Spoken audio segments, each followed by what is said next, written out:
to our new webinar sequence today. You see a number of people here from the Tetrazolium Committee, and it's about Tetrazolium in grasses and weeds. And very interesting topic, I think. And we have to excuse ourselves for being a little late, but we had a technical issue which was solved now, and hope that the webinar is going on very well. I would like everybody to remind that if you have questions, there's a question and answer box where you can put in your questions. Don't use it for the chats. That will be deleted. If you want to chat with somebody, use the chat box. Further on, this webinar is recorded and will be made available on the ISTA YouTube channel right after the meeting or shortly after the meeting. And I would like to introduce my colleagues here, which are here today.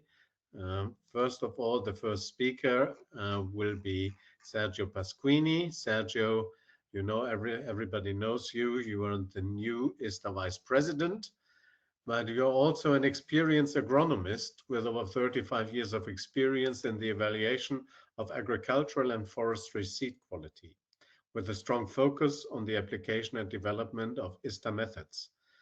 He currently serves as a Tetrazolium TICOM chair and quality manager as Italy 6, the seed testing laboratory managed by the Carabinieri in Italy.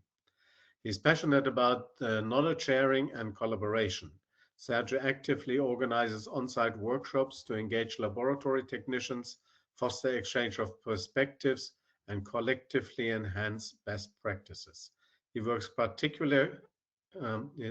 particularly contributes to the refinement of ISTA rules, with a special emphasis, of course, on Chapter 6 regarding tetrazolium testing. I would like to hand over the presentation to you, Sergio, to start with the first words. Thank you very much. Thank you, Andreas, for this nice presentation. Hello, everyone. I hope you can see my presentation. As Tetrazolium Committee, we decided to share with people we working. cannot see your presentation yet. You cannot see? No. No?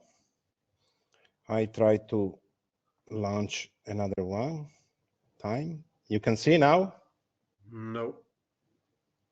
No? And what is the problem?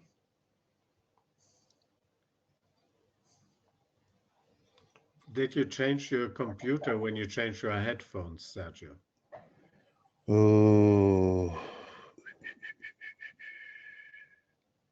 Now we do this, and now I'm sure you can see.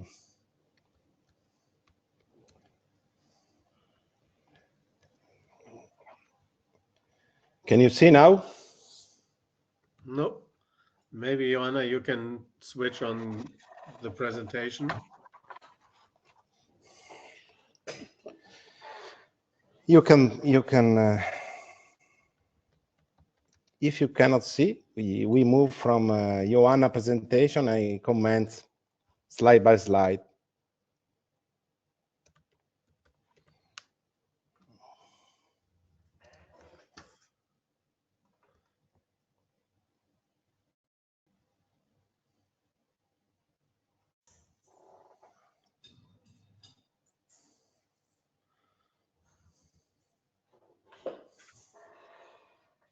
Now we can see your presentation. Thank you, Joanna. Can you see? Yes. Oh. Is mine or Joanna? It's Joanna's probably. Second slide. Okay. I will try to do not waste time for nothing.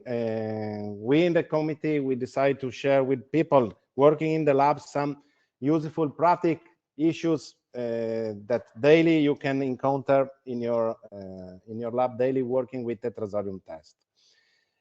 Which are the aims of our committee, Tetrazolium committee? We are the leadership, the vice chair, the two vice chair, the chair. We decide to do this together, and because the aims, the Tetrazolium Committee is developing new Tetrazolium tests to determine the viability of seeds for species not yet included in the ISTA rules and reevaluate existing methods, providing theoretical and enhanced training on Tetrazolium testing during workshops, creating Tetrazolium working sheets for many species with detailed and standardized description to conduct and evaluate Tetrazolium tests, answering to the question received by others of the community about these tests, and creating tutorial videos for e-learning for technicians in the labs.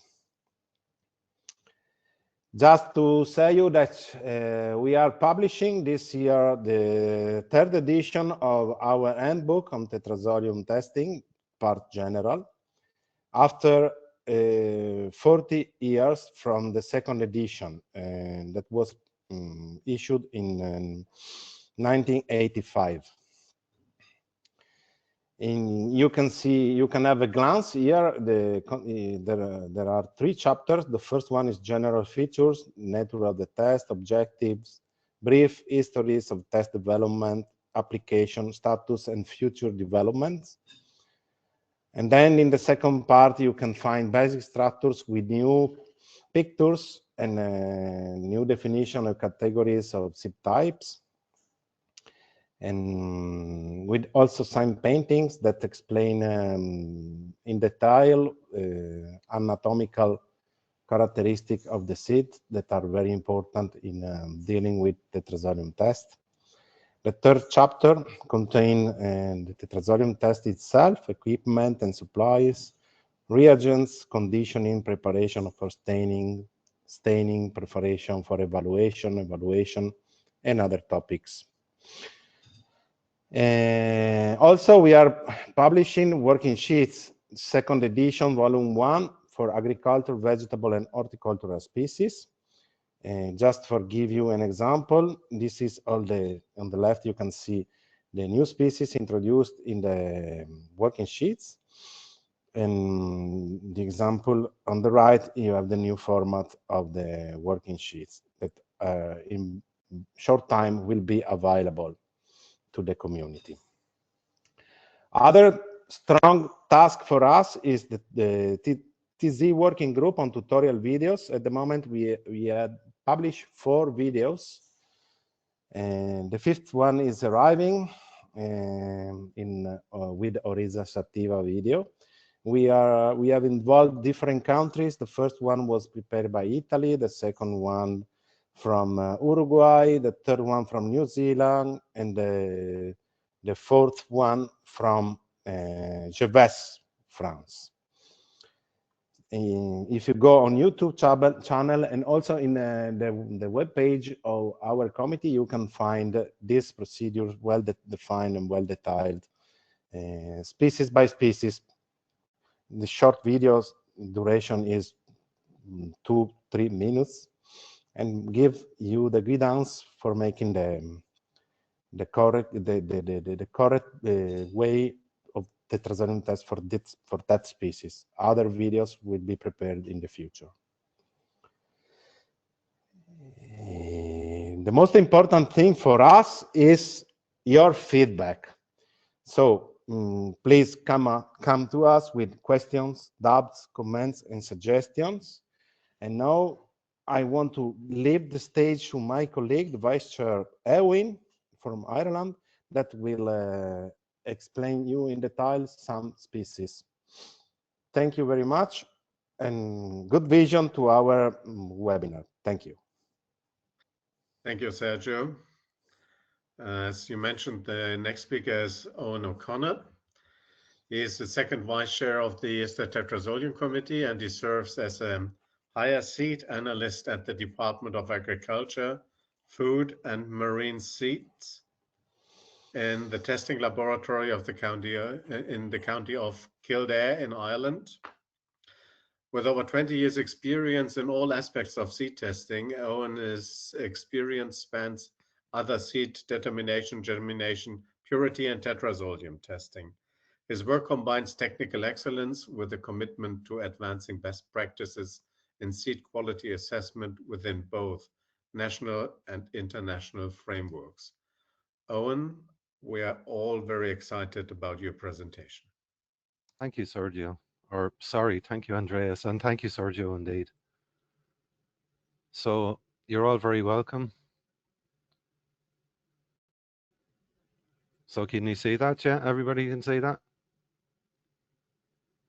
Yes, we can see So it. this, so today I'm going to be talking about the Tetrazolium test, specifically the longitudinal cut, as applied to Avena species, Hordeum, and Triticum. And so just a little bit about myself first. So I'm based in the seed testing laboratory, and that's in the plant science division in the Department of Agriculture, Food and the Marine in Ireland. I've been an analyst for 23 years. I was a seed analyst for 19 years. I've been a higher seed analyst for 4 years. So our laboratory has a long-standing association with ISTA. We've been formally accredited by ISTA since 2001. We had our 9th ISTA audit in June of this year, 2025. And I'm happy to announce that a week or two ago, we were informed that our accreditation has been renewed for another 3 years. So that was a great achievement by all the staff here. The scope of the laboratory's ISTA accreditation includes viability testing on cereals and on tree and shrub species. We're a small laboratory, but we're a busy laboratory. So if, for example, in 2024, we did over 14,000 tests. And the bulk of our viability tetrazolium testing occurs in the autumn harvest season. This is on preliminary winter cereals. These are on cereals that will be submitted to us again later on for certification. So the topics I'll be covering today, I'll be just talking about some standard operating procedure, just in relation to the tetrazolium test. And then I'll be talking about evaluation, specifically viable and non-viable seeds of Avena species, Hordeum vulgaris subspecies vulgar, and Triticum species. And I'll be giving special consideration to mechanical damage, sprouting damage, and heat damage. So just going to show you, these are the 3 species that we test most commonly in our lab. So this is Avena sativa with and without glooms.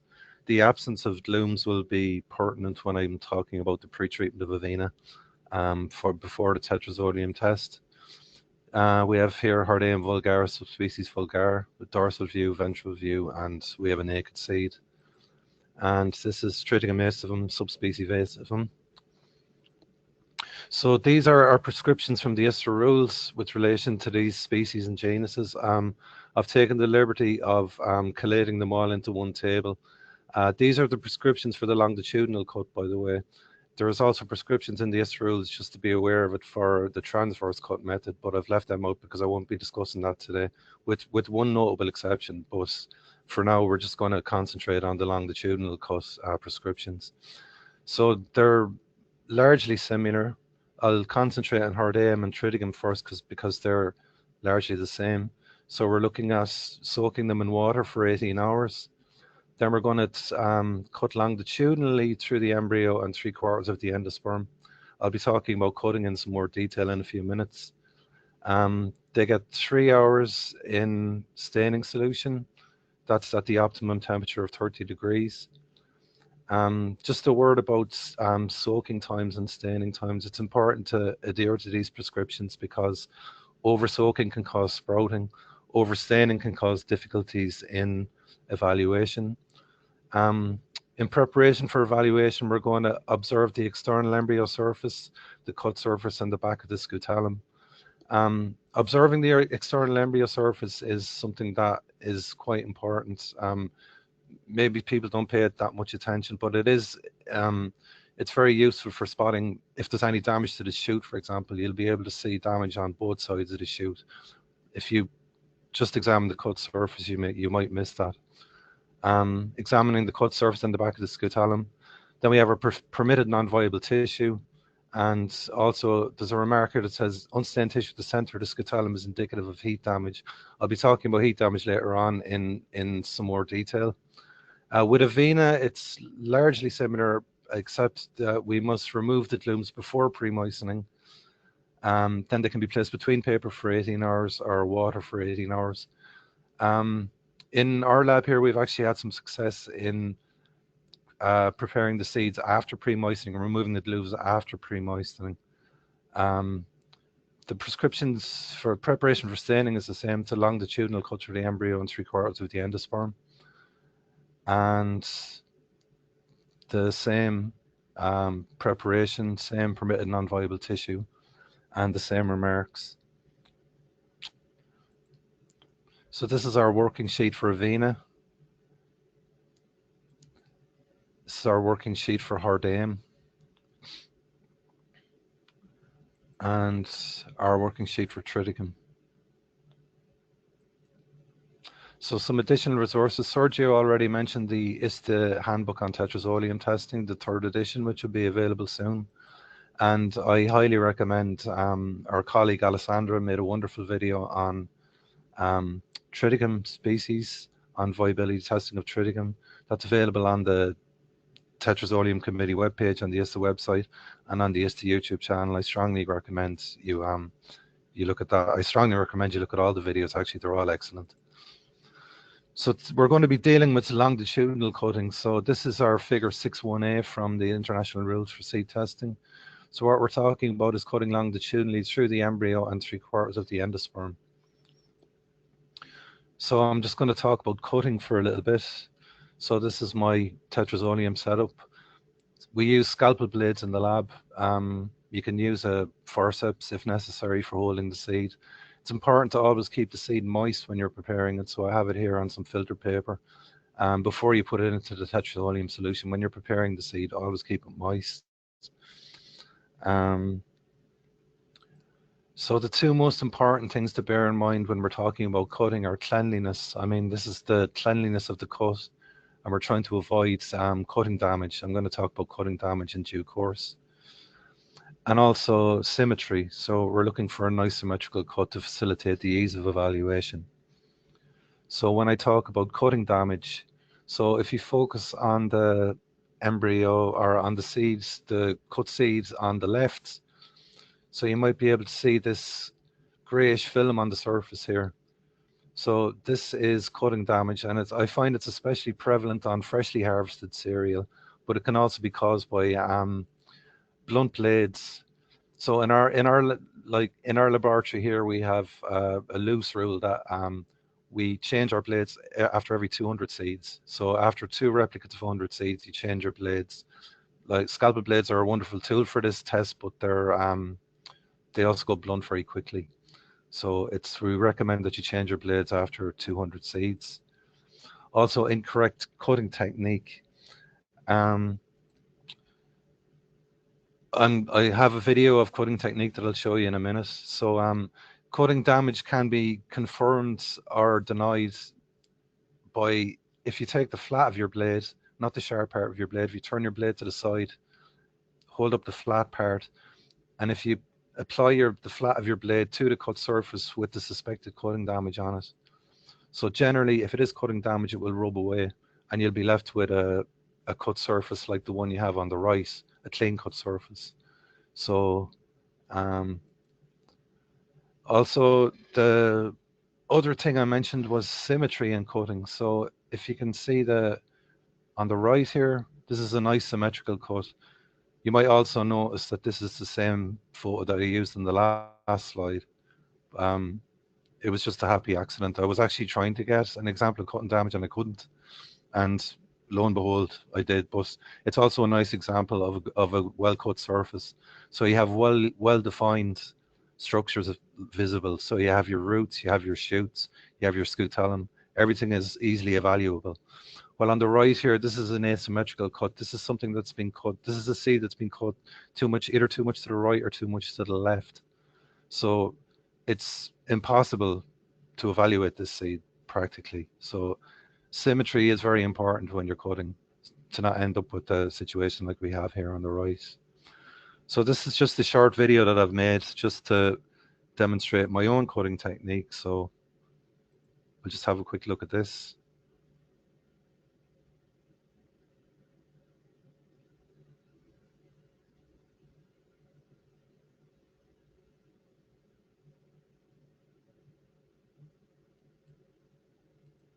So that was me.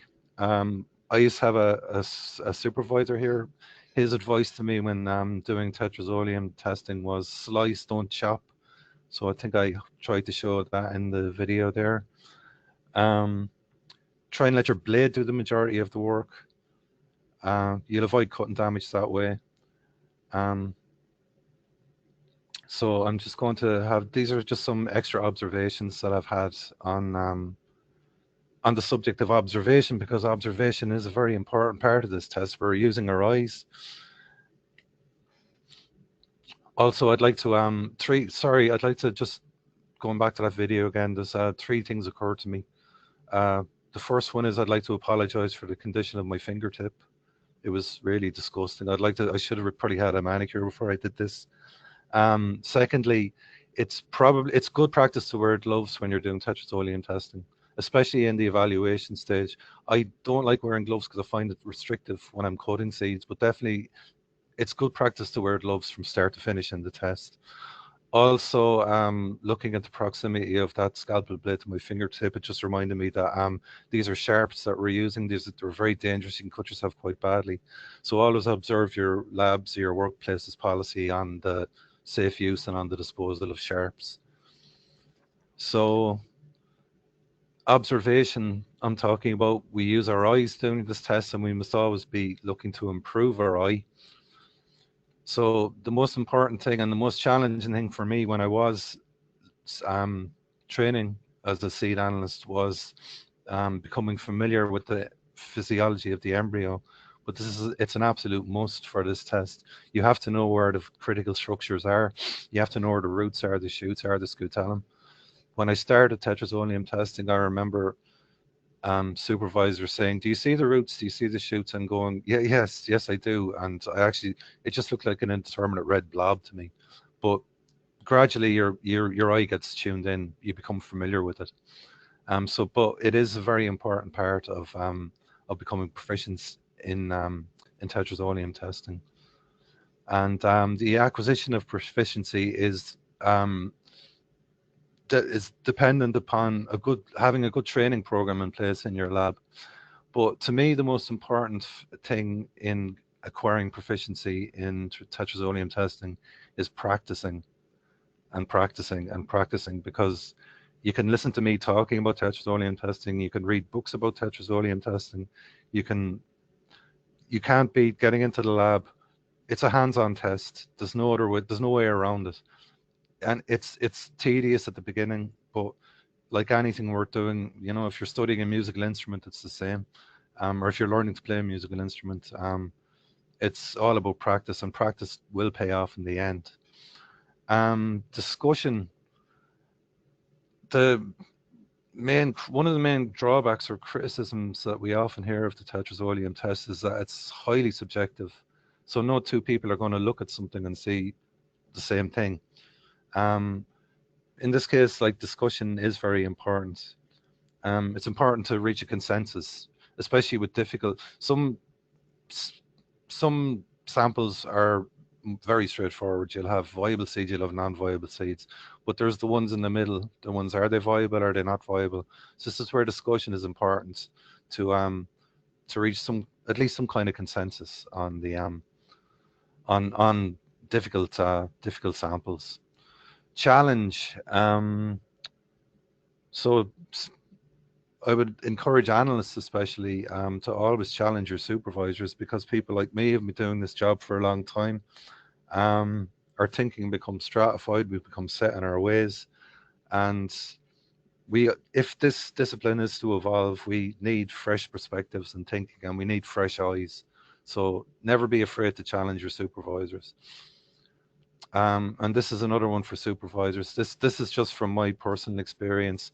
If possible, I know this isn't always possible. I know, given the different with different workloads in different laboratories, but if possible, limit the number of tetrazolium tests designed to analysts per day, maybe to something like 200 seeds maximum.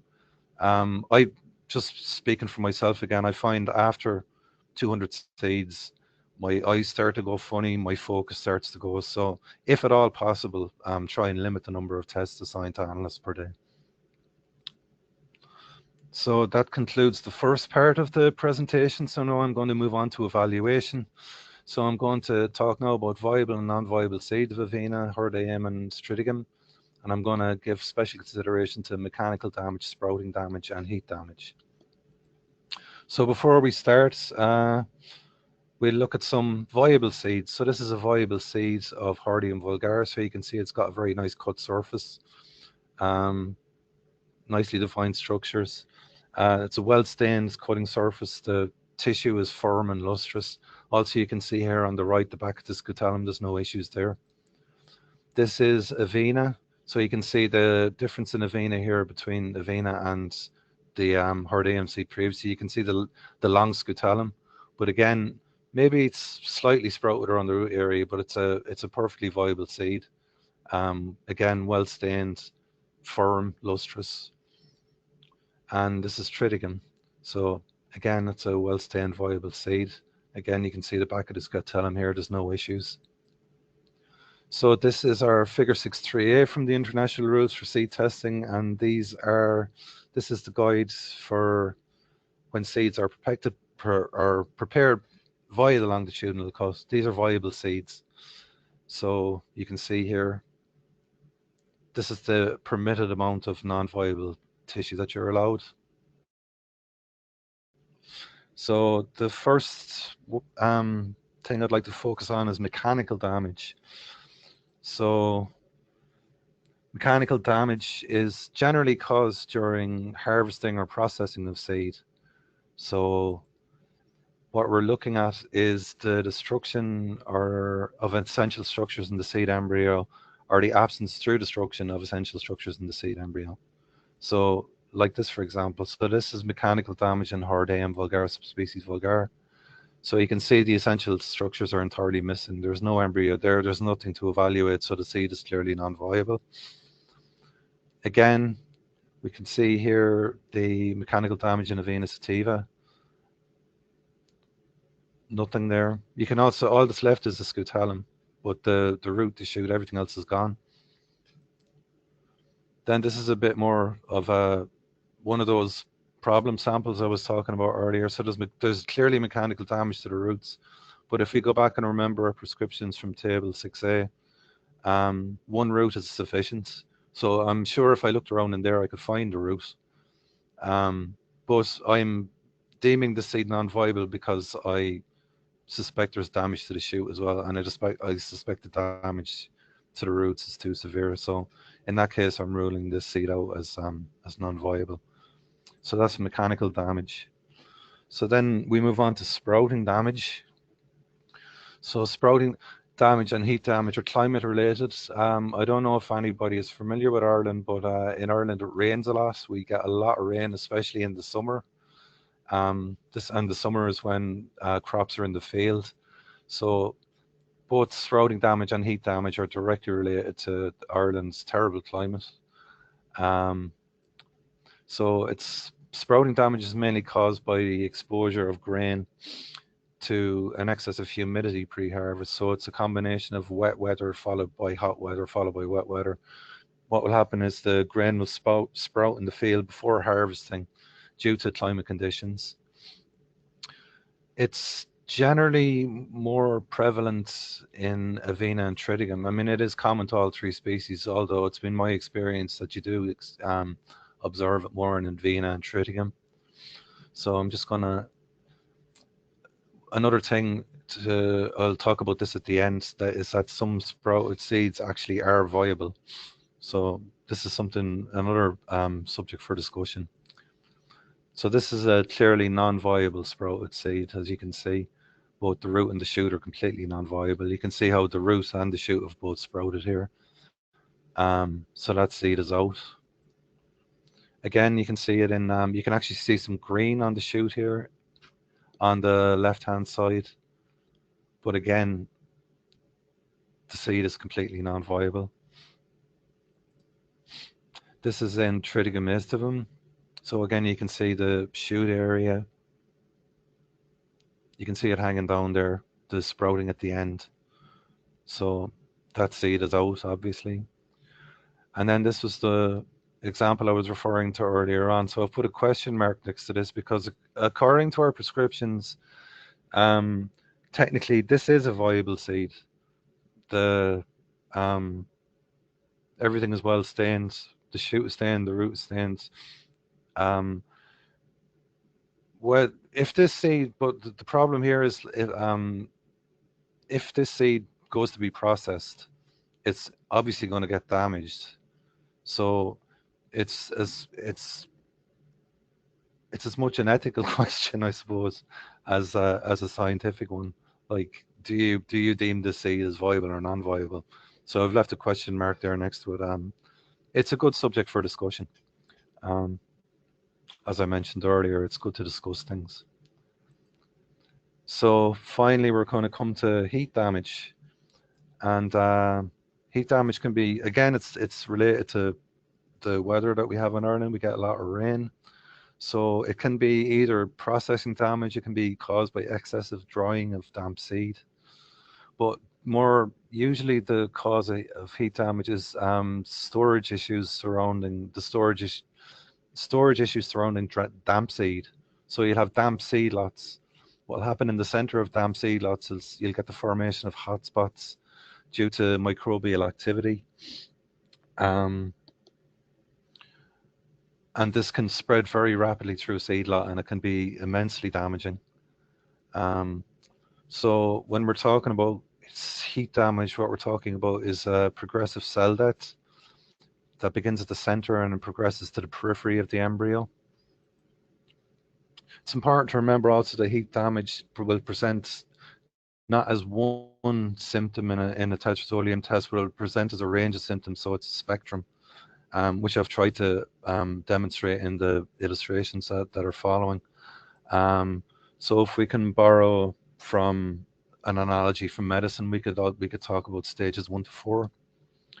So first of all, I'd like to consider figure B2. So figure B is triticum prepared by the excised embryo method, which we're not discussing here. But figure B2 is a triticum scutellum seen from the back. And it's a good illustration of the way early stage heat damage begins and progresses. So it starts, if you're looking at a fully excised embryo from the back, you're going to see it as a circle. But remember, we're dealing with a longitudinal cut here. So instead of, when you cut this embryo longitudinally, you're not going to see a circle, but you're going to see 2 semicircles because the embryo is going to be bisected, as we can see in this slide here. So on the right-hand side here, you can see this white line upon the scutellum. On the left-hand side here, we can see this white semicircle. So this is early stage heat damage. This is stage 1 heat damage. But the thing to be aware of here is that if you consider the cut surface is almost perfect. So it's important to be vigilant when you're dealing with seeds that are in the early stages of heat damage, because an inexperienced or an unobservant analyst could easily miss this. So it's very important all the time to check the back of the scutellum. This is why this prescription is in the ISTA rules with relation to cereals especially. So there's another close-up of a semicircle on the back of, or this is early stage heat damage. So now we progress to stage 2 heat damage, and so at this stage the characteristic semicircle may be missing, but heat damage will be evident here from the actual cut surface. So we can see this milky pink coloration. This is characteristic of heat damage. Also, there'll be a progressive decline in the integrity of the embryonic tissue. So there'll be a decrease in turgidity, a decrease in luster. It'll become very flaky. This is the same. This is stage 2 heat damage in triticum. So you can see the same thing. Progressing to stage 3, and we can see the viable tissue is only at the very bare end of the scutellum here. So the next slide is a better example, it's a more close-up example of that. So you can see it's a good example, this one actually, of the degradation of the embryonic tissue. Of the rest of it, you can see how degraded it's become. So that's, if we recall, go back to our illustration in figure B2, but that circle has spread gradually until practically dead at this stage. And by the time we get to heat damage stage 4, the embryo is completely non-viable. As you can see, there's a tiny bit of pink coloration, but, and again here we can see there's very little. That's a dead seed. So finally, I'd like to just show how heat damage presents in a germination test. So this is a sample that did 84% in germination. A check tetrazolium test on it revealed, gave a result of 87% with 10% heat damage. So you can see these short seeds with sprouted seeds with very short roots. This is characteristic of heat damage. You'd also get very short sprouted shoots with empty coleoptiles, very small. The seed will be soft and dead. The ungerminated seeds that you'll come across in heat damage seed in the germination test, they're clearly not fresh seeds. And that's the conclusion of my presentation, everybody. But I'd just like to announce one thing before I leave you, and I'd like to announce there will be an ISTA workshop on germination and tetrazolium testing of forestry species in May 2026 in the laboratories here in Backweston in Kildare in Ireland. This will be a collaboration between the ISTA Forestry and Shrub Seed Committee, the ISTA Germination Committee, and the ISTA Tetrazolium Committee. And registration will be available soon. So, for listening to me, and thank you.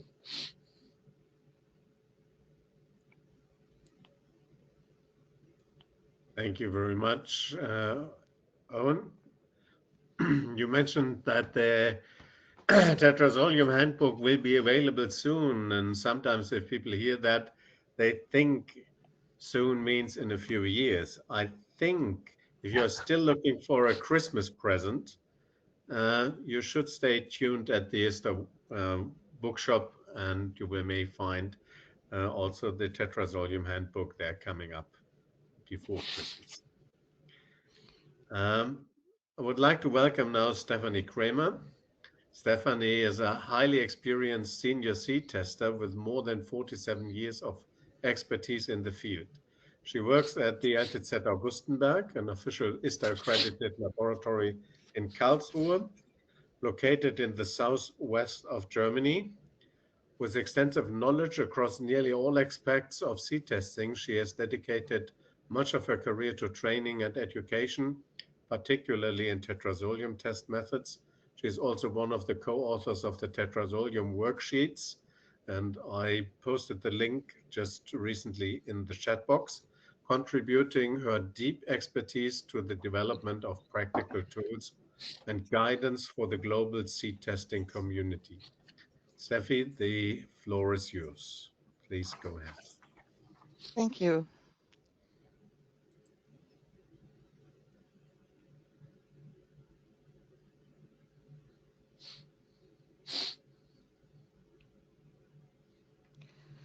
So, hello everybody. We will continue with 3 other grass species, and we start with Lolium. To start the test, you will find, as mentioned before, information in the ISTA rules in table 6a or in the working sheets. So to start with the tetrazolium test, it's very important to know what is inside of the seed. If you look at this lateral view, you see that we have a caryopsis inside, with the starch endosperm here. The yellow part is always starch endosperm, and the embryo here with the shoot and the root system and the scutellum. The embryo is always placed opposite of the rachilla. If you look at here, this is what we call the front side, and this is the back side.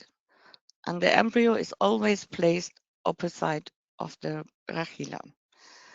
So instruments, I will jump over. You can read this. The pre-treatment is we soak the seeds for 3 hours in water at 20 degrees. Or what I personally prefer, you soak the seeds between 16 hours between wet filter paper. Put it, you place all 4 replicates in a box, and I prefer this because I can continue my cutting on this filter paper. Sorry. Preparation before staining. We have 2 possibilities. The first one is we cut longitudinally through endosperm and 3/4 of embryo, or we do a transversally cut. Therefore, we should remove glooms if possible. But my experience is that in the most varieties of Lolium, it's not possible to remove the glooms. So we come to this point later again. You take the seed on the wet filter paper, and the back of the seed is looking up to you. And then you place the scalpel here and cut exactly through the middle of the seed. It's important to cut, not to squeeze on the seed. And it's also important to make an exactly cut. Here is the embryo located. Staining is 2 hours at 30 degrees in a 1% tetrazolium solution. And for the preparation for evaluation is only to spread the 2 halves and look at the cut surface. When I do an evaluation, I place all the seeds in rows on the filter paper, the viables in rows and the non-viables in upper rows or down. The advantage of this method is first that you easily can count the number of non-viables and viables at the end of the test. And also it is very much easier to discuss your result with a colleague when it is placed in an order. What else you can do is that you use a water-soluble colored pencil, make a sign, and during your evaluation and at the end of the test, you can count your dots and also you have also the number of non-viable seeds.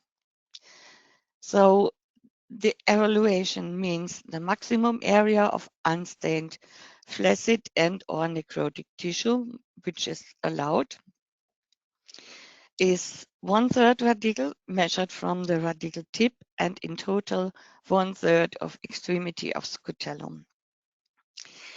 This additional sentence here is on the working sheets and also in the rules at the moment. This is something which is under discussion at the moment in the committee because it is if the status of scutellum is uncertain, excise 2 halves of embryo and scutellum and also observe the back of scutellum. As you have seen before on triticum, hordeum, and so on, the larger seeds, this makes sense. But on such small seeds or small embryos, you destroy a lot of the tissue, and this is one point. The other point is that it's easy to you easily see on the complete embryo and the complete scutellum, whether in total view or in the longitudinally cut. I will show you this. These are the schemes you find on the working sheets.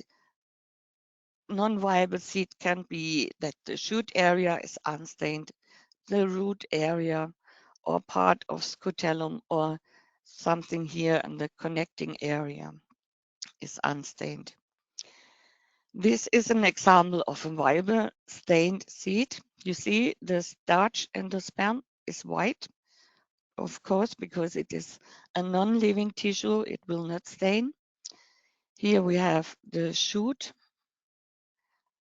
and the root area, and this is the scutellum, the connecting between endosperm and embryo.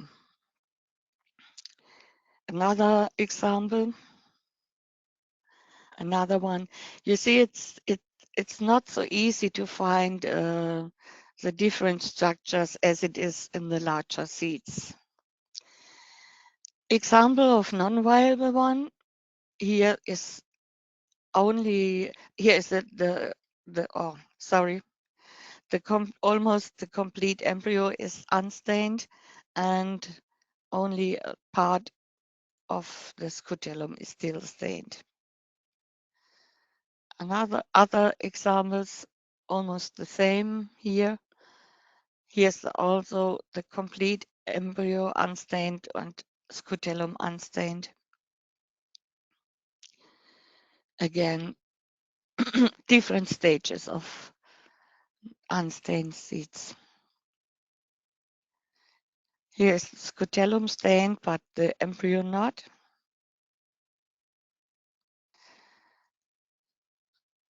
Again, embryo and scutellum partially unstained. Another view. Or this is only a light pink staining. It's also a non-viable seed. Completely unstained seeds here, or unstained embryos here. Yeah. This is also the unstained embryo. Again. Or you can find seeds without any embryo. Yeah, it's only endosperm present. So let's jump to the transversal cut. As we spoke before, remove glooms is possible. If it is not possible, you cut transversally here. You place again the seed in this way that the back of the seed is in front of you. Here is the embryo placed, and you cut transversally through the seed. It's not so important if it is here or if it's here, doesn't matter.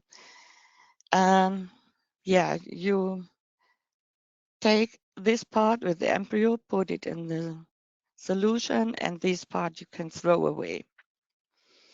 Staining is pretty much longer. It's 18 hours at 30 degrees in a 1% Tetrazolium solution. Preparation for evaluation. If you could remove the glooms, you have none. If you couldn't remove it, you cut longitudinal through the middle of the seed, spread the two halves, and observe the cut surface. This is again the scheme you find on the working sheet. So this is how a viable seed looks. You see from the outside, it's almost impossible to see if the seed or if the embryo is stained or not. If you remove the gloom, you can see here the embryo, shoot system, root system, scutellum. And this is how it looks if you do a transversal cut, a longitudinally cut through the seeds. The advantage of this is that if you try to remove the glooms, you can destroy the tissue of the embryo. So especially for beginner, it would be easier to make a longitudinally cut through this piece. So Here again, a non-viable seed. The embryo is unstained, and it looks that the scutellum is stained, but if you cut longitudinally through the seed, you see only the upper part is stained and the rest not. And here is a little bit more. Yeah, and this is a completely unstained non-viable seed. Only the aileron layer is stained, but nothing here at the embryo region. So I made a little comparison between longitudinally cut and transversal cut. The longitudinally cut, you have a shorter staining time, but you have to cut more exactly for in the first cut and the preparation cut. And you need less time for the evaluation because you only have to spread the two halves and observe the embryo cut phases. And in the transversal cut, you have a longer staining time. The first cut is easier, especially for beginners, but you need an additional cut, an additional longitudinally cut. So it's up to you what you like. A few words more to this sentence. What does it mean, 1/3 vertical, or what can I interpret of this? We in our lab use, especially for seeds with living endosperm and for seeds with cotyledons and roots, such schemes. So we define what is a viable seed. A viable seed can be a seed where the embryo and scutellum is totally stained, or it can be a seed up to 1/3 of radicle is unstained, measured from radicle tip, or in total not more than 1/3 of extremity of scutellum is unstained. And therefore, you also can make a definition what is a non-viable seed. A seed where the embryo is totally unstained or partially unstained at the shoot area, root area, totally unstained.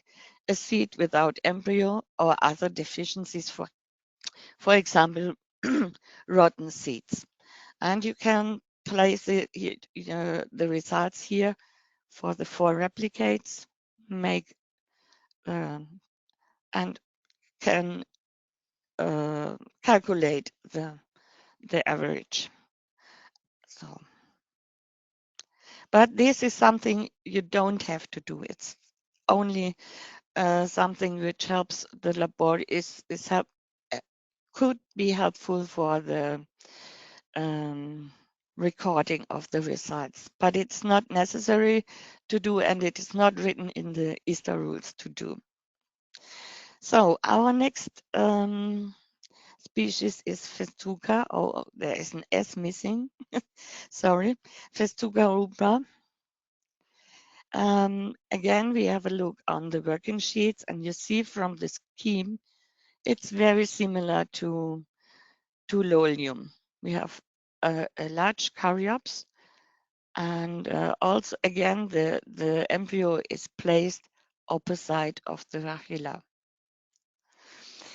So we can do a transversal cut like we did it in this way.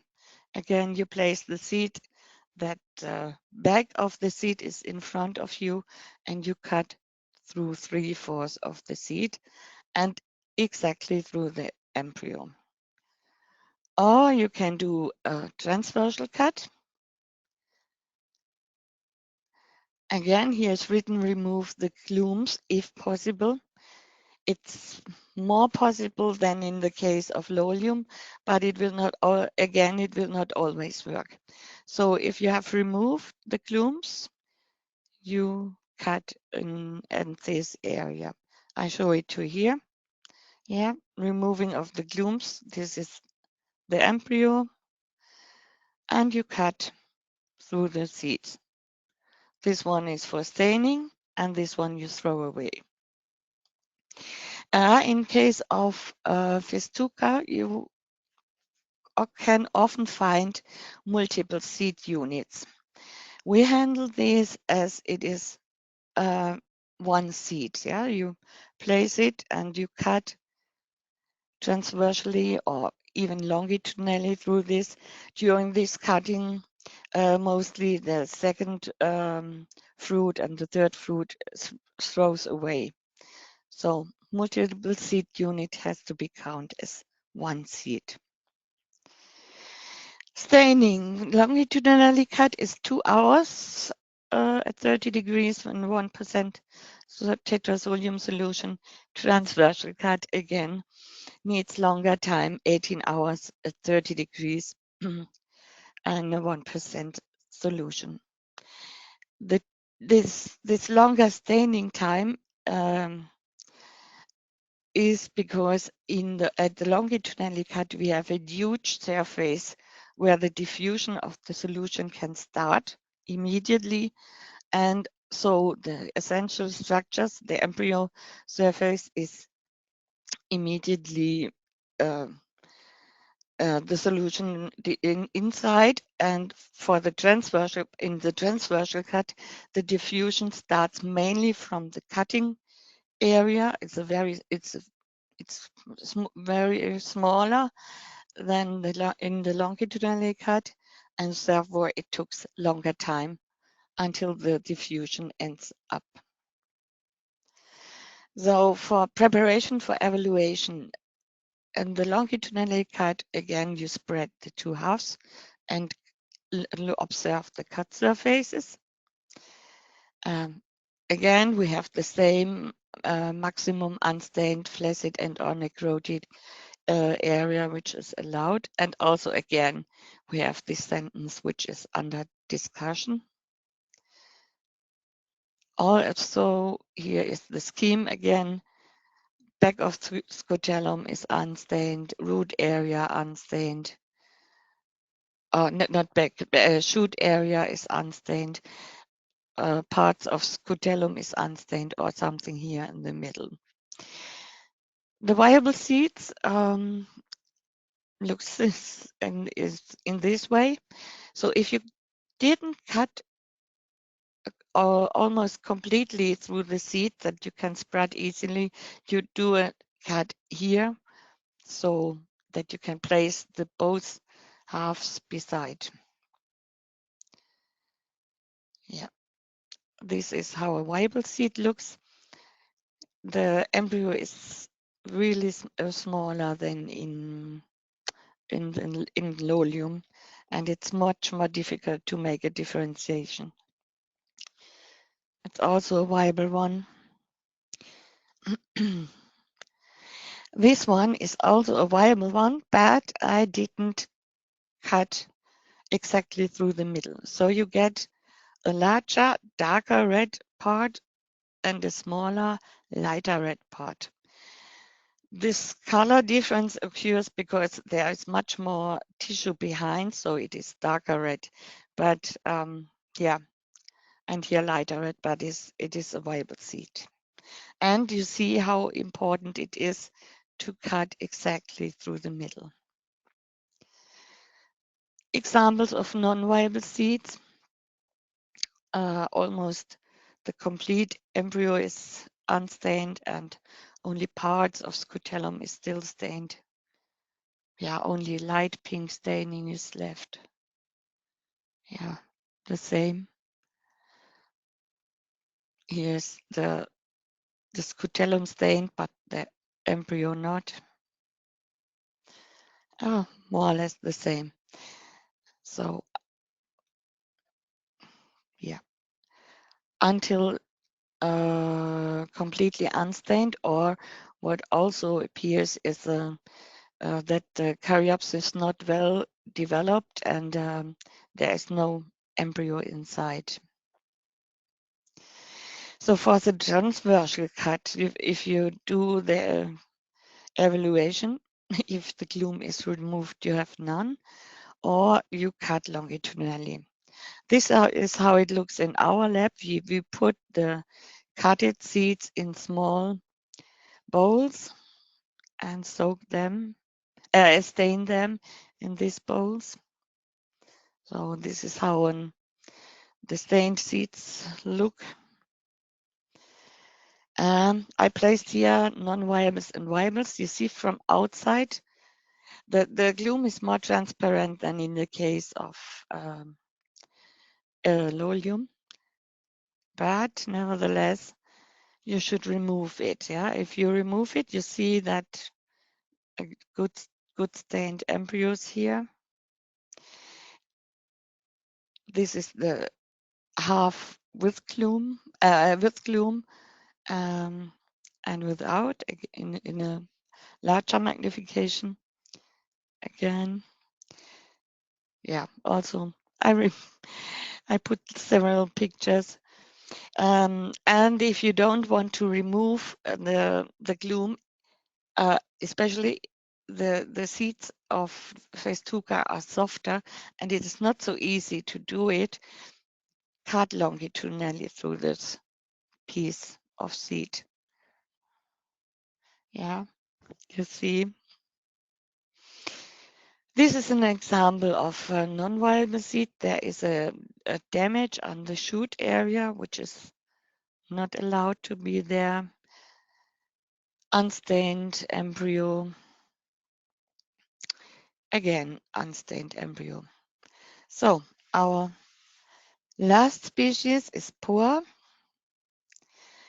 And if you have a look on the working sheet, you see, oh, it looks really similar as the two species before.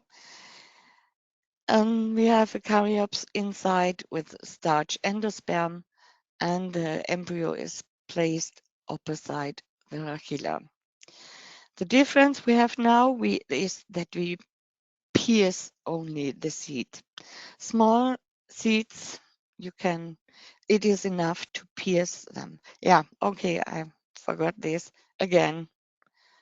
Yeah, I explained a large caryopsis. Here's the embryo located opposite of the rachilla. This information is really necessary that you know where you have to cut. So pre-treatment is soak in water 2 hours at 20 degrees or 16 hours between filter paper. It's very difficult to soak it directly in water such small seeds because most of them will swim on the surface. So I prefer to put it between filter paper because the soaking is more equal. Preparation before staining is that you pierce near the embryo. Remember, opposite, here's the rachilla, and opposite, somewhere in this region, you can pierce or cut a little bit. It looks in practice in this way. Here's the rachilla, and I took the scalpel and make a little cut or pierce here. Yeah, and when I remove the gloom, you can see here the cut. Just a short some words to the scalpel blades I use in our lab. It's the type 11P. It's a very thin blade, a very sharp blade, and has a long tip. And I also use, especially for the second cut of the pour, I use this. It is number 15. This is shorter, a little bit thicker, but you can cut more exactly with this. So staining is 18 hours at 30 degrees, again in 1% tetrazolium solution. If you put this pierced seed in the solution, you should care that the seeds will not swim on the surface, or some of them will swim on the surface.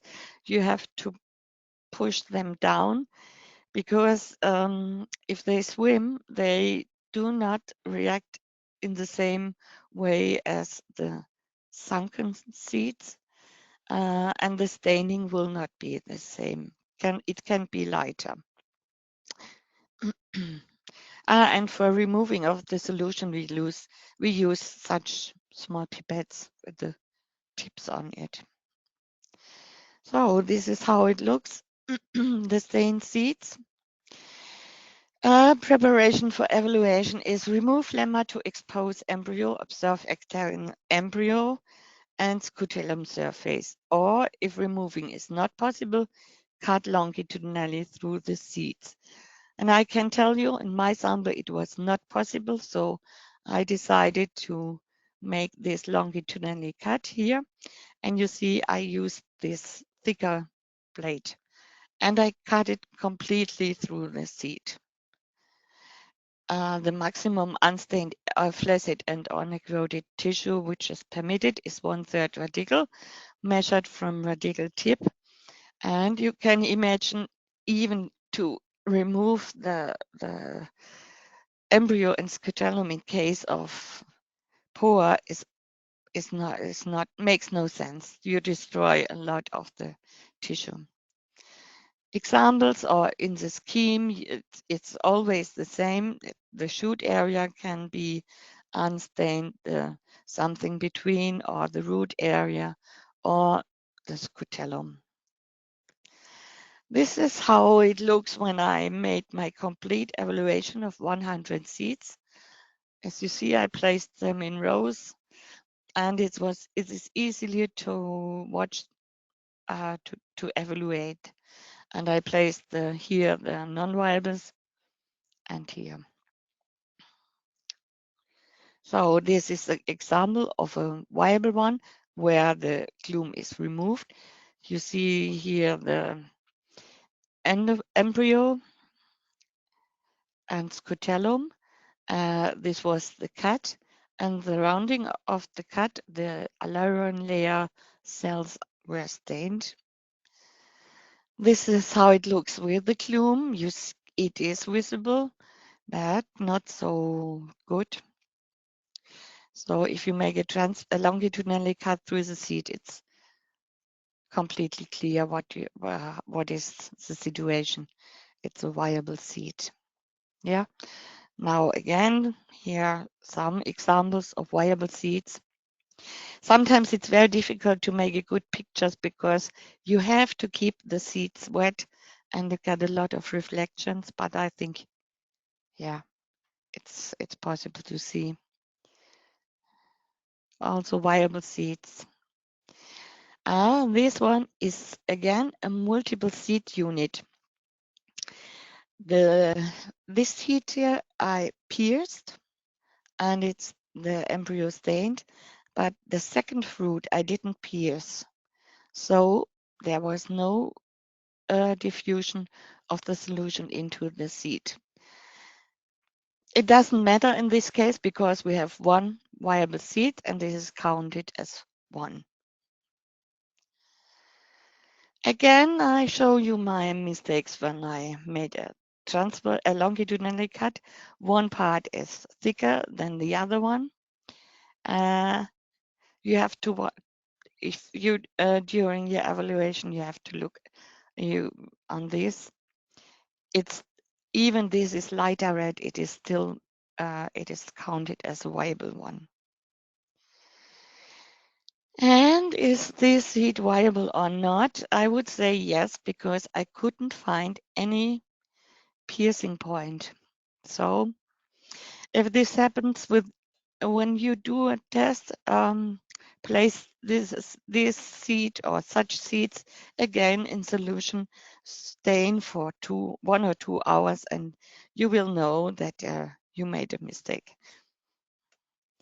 So examples of non-viable seeds, here is only a light staining at the scutellum. Yeah, and if you make a longitudinal cut, you see almost nothing stained. The similar, only here part of scutellum is stained, the rest not. Only a light staining, it's a non-viable one. Or you could find a seed without an embryo. This is a seed without endosperm. There's only the embryo swimming inside. And empty seeds. Yeah, you see, no caryopse, only there's nothing inside. This is something special I found several times in so-called hybrid poa. You see, we have here one embryo, and these things are several additional embryos. Also on this seed, one, let me call main embryo, and here is one, and here is one. So, of course, this is a viable seed because it is stained. And I made a picture of the germination. You see, there were 3 shoots developed, 3 roots. So I would say, and they were completely, they were not fused. So I would say this is a normal seedling, but something very interesting. And then also I found a viable seed with 2 embryos here. Yeah.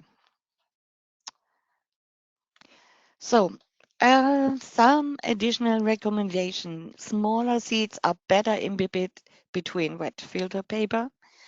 Use always a sharp scalpel. So I know everyone said that after 200 seeds, if you cut such small seeds, you should change after 100 to avoid cutting damages. And if you have to do for a test, Tetrazolium test on fresh ungerminated seeds at the end of a germination test, is the same procedure valid with the difference that no pre-treatment is necessary because of the seeds were soaked and you can directly start with your preparation cut. So you've seen a lot of pictures. You've got a lot of information. I hope you are inspired and possibly motivated to run your next Tetrazolium test like this friendly fairy here. Okay, thank you very much. Thank you very much to to all of you presenting, and there are a lot of applause and hearts and thumbs up coming up here. It's not Okay, stopping. Well, probably because we have more than 200 people here. Nearly in the highest place, it was more than 250. Um, we have a few questions, and all questions will be answered. And some of them disappeared on my screen here because if the people go off, they will be addressed to the people who are still here, and they can answer later to the panelists. But if the people, or other way, if the people leave, the questions leave as well because that is the normal way the system works. But they will be addressed to the panelists, and they can answer afterwards. So only the people who stay get an answer online. The other ones need to um, wait for an email answer from the panelists. First of all, we have another good 15 minutes, and I have a few questions which I would like to address to you. First, Owen, if a crop has completed the recommended pre-soaking period, but the seeds have not yet shown signs of staining or water absorption, should the soaking duration be extended further? What are the implications of prolonged soaking on seed viability and germination? Well, as I mentioned in the presentation, you have to be careful with soaking times and staining times. Over soaking can cause sprouting in seeds, overstaining can cause difficulties in evaluation. But you really have to approach every sample on a case by case basis. Sometimes it's necessary to prolonged soaking period. Sometimes it's necessary to prolong staining period. So it really depends on the sample in question. Okay, that is a suggestion to you because of your fingertips.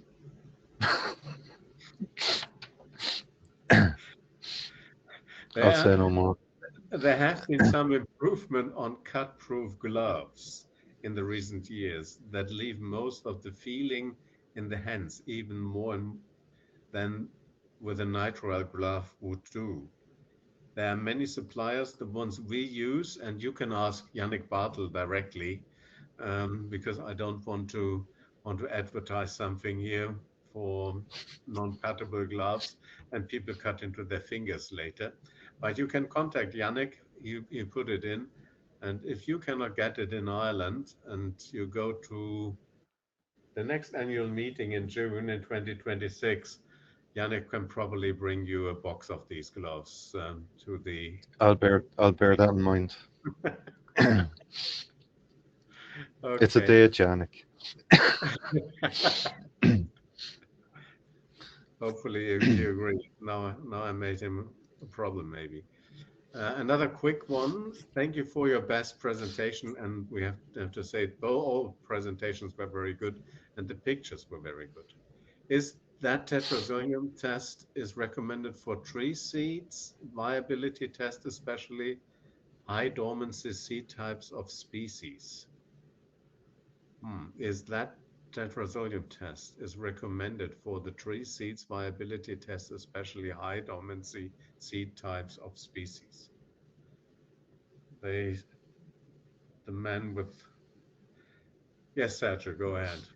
Yes, for the tree seeds, I can say is the principal test we have to use more than germination one, because seeds 70-80% of species are dormant, and you can have the results of viability test in 3 days instead of normally speaking of 3 species. We are speaking if the species is germinating rapidly is 1 month, 3 weeks, 1 month, and other species requires 6 months to germinate, and so in 3 days you can have the results of viability. For sure, the answer is yes. Okay, good. We have another one. Maybe Owen, how does pre-harvest sprouting affect the activity of hydrolytic enzymes in Triticum aestivum seeds? And how can this influence tetrazolium staining patterns in viability testing? I have no idea. Sorry. I I I can't answer that question. If the person who asked it wants to email me, I'll attempt to afterwards, but I can't right here, right now. Sorry. Margaret has answered live, but please can the person who asked that email to Owen directly.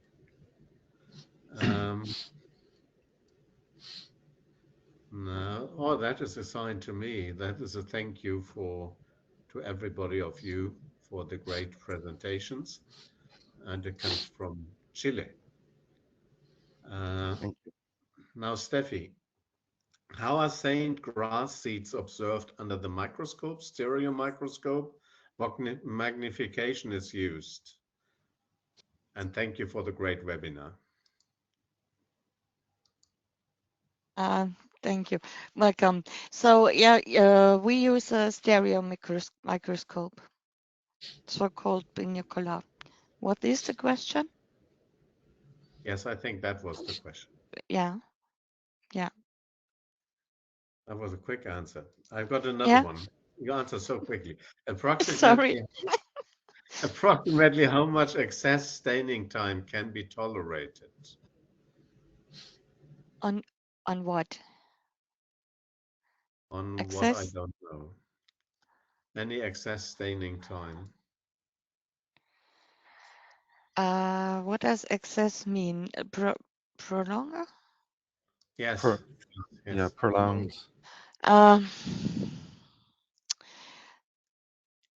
Normally, so let me say this: the staining time we included in the rules or on and in the working sheets are optimum staining times. But of course, it it depends on some variety can have another behavior and need a longer staining or a shorter staining.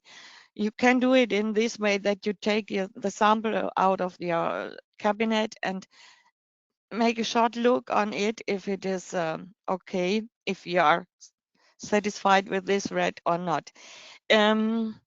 Then I would say you can prolong 1 hour, so longest. Yeah. If this is after this hour you are not able to do the evaluation because your work time is over, you can remove the solution and put it in the fridge. Put the seeds in the fridge, the stain seeds, and you can do the evaluation the next morning. So maybe this is a helpful answer. Mhm.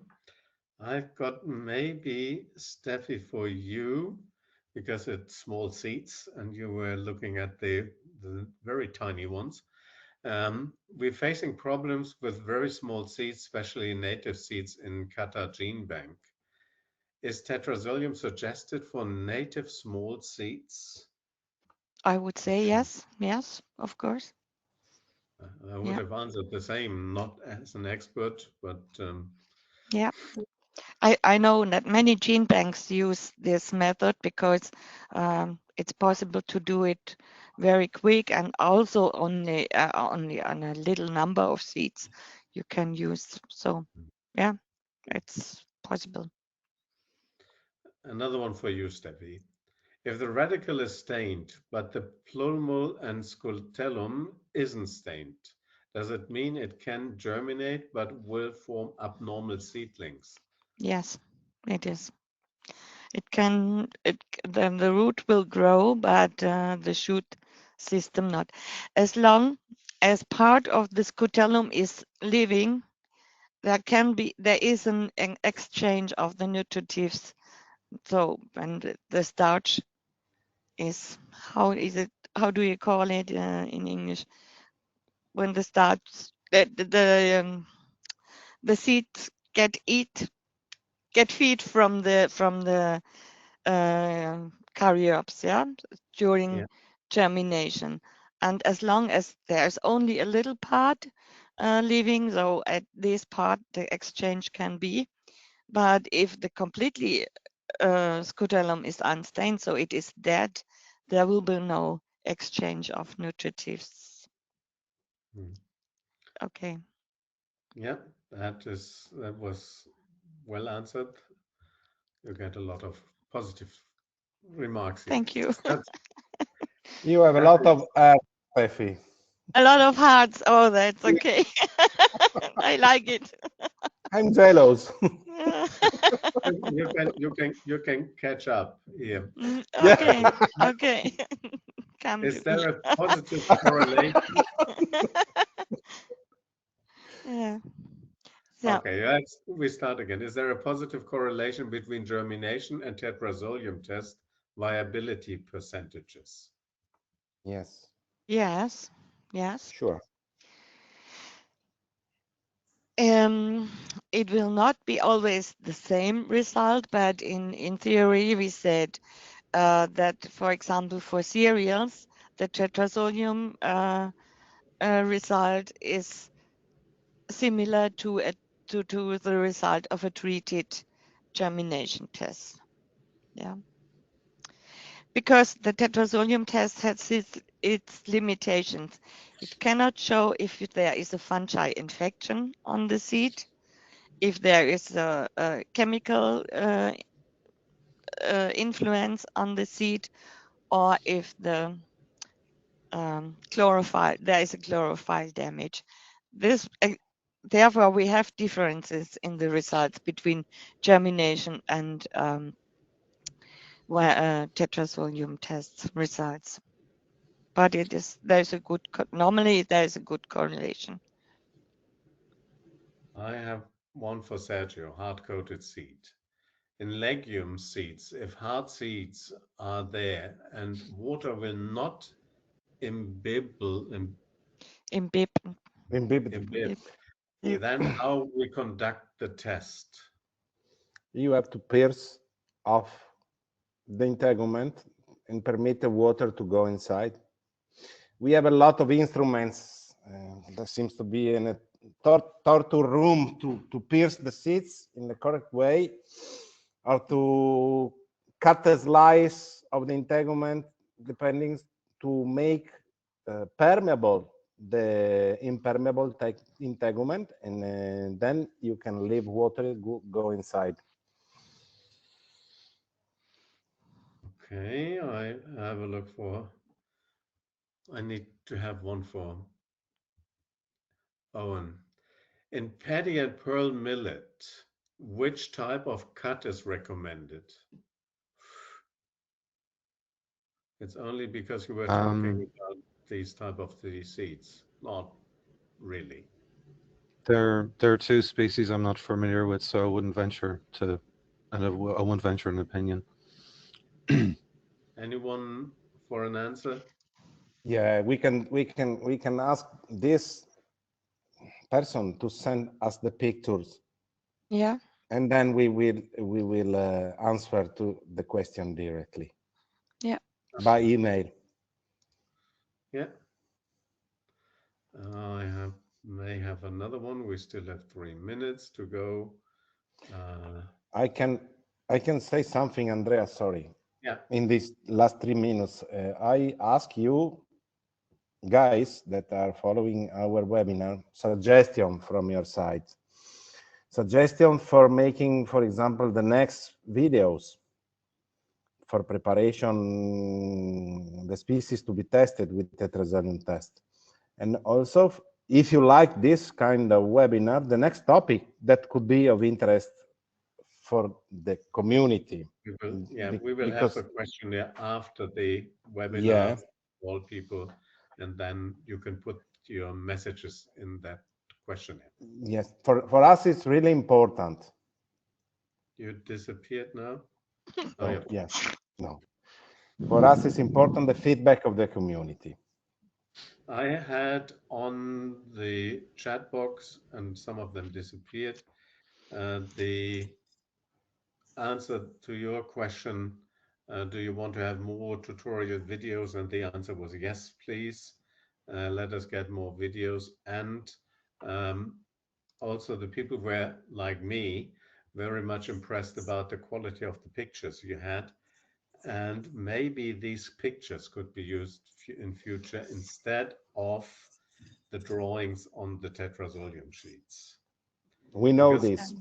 it's it is giving much more information to the people. That's what was there in the chat box, than anything else.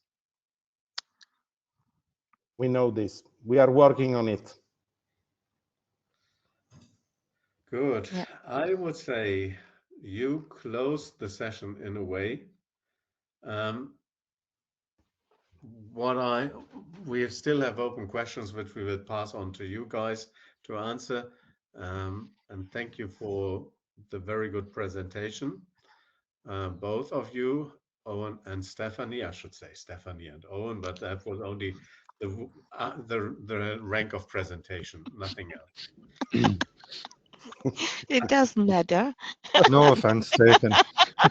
I would I would like to take the opportunity to advertise two other webinars which are upcoming pretty soon. On 12th of November, we have two webinars for the same topic, one morning session for Europe at 10 a.m. Swiss time and at 4 p.m. Swiss time an afternoon session. It is on the ISTA e-certificate system. We will give you the latest updates. And on 10 of December, there will be the next ISSS ISTA webinar on seed vigor mechanisms and applications. You can register for all these webinars now and get all the necessary information to log on. In that case, we are well on time. I thank all of you again and Sergio for organizing this inside the Tetrazolium Committee, and hopefully we see again on one of our webinars here. Thank you very much. And there's a lot of thumbs up and Thank you. Thank you very much, Andreas, Thank and, you. applause. to Thanks a lot. my And colleagues that I pushed in this experience. Yes, you pushed. Thank you very much to everyone. take care. Okay. Goodbye. And Bye-bye. Goodbye. remember the video, the recording will be available on the ISTA YouTube channel. Subscribe to it. Take care. Goodbye. Goodbye. Bye-bye.